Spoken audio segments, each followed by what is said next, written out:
अपने शोध के दौरान एक समुद्री विज्ञानी ने पानी से भरे एक बड़े टैंक में शार्क मछली को डाला। कुछ देर बाद उसने उसमें कुछ चारा मछलियां डाल दी।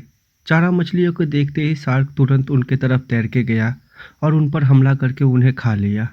समुद्री विज्ञानियों ने फिर से कुछ और चारा मछलियां टैंक में डाली और वो तुरंत शार्क का भोजन बन गया।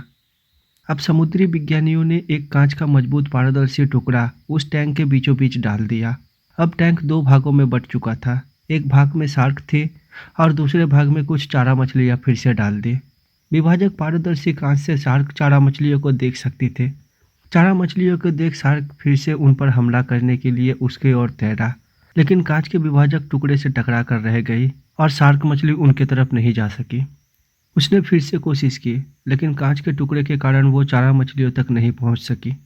शार्क ने दर्जनों बार पूरी आक्रामकता के साथ चारा मछलियों पर हमला करने की कोशिश की, लेकिन बीच में कांच का टुकड़ा आ जाने के कारण वो असफल रही।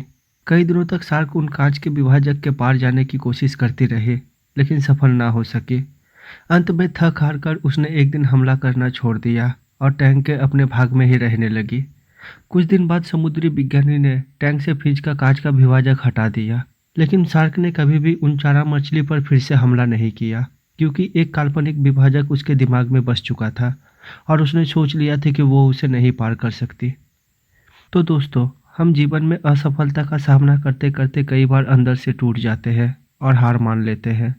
हम सोच लेते हैं कि अब चाहे कितनी भी कोशिश कर ले, सफलता हासिल करना नामुमकिन है, और उसके बाद हम कभी भी कोशिश ही नहीं करते।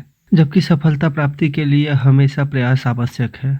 परिस्थितियां बदलती रहती है, इसीलिए अतीत की असफलता को दिमाग पर हावी होने ना दे और पूरी लगन से फिर से मेहनत करें। सफलता आपके कदम चूमेगी।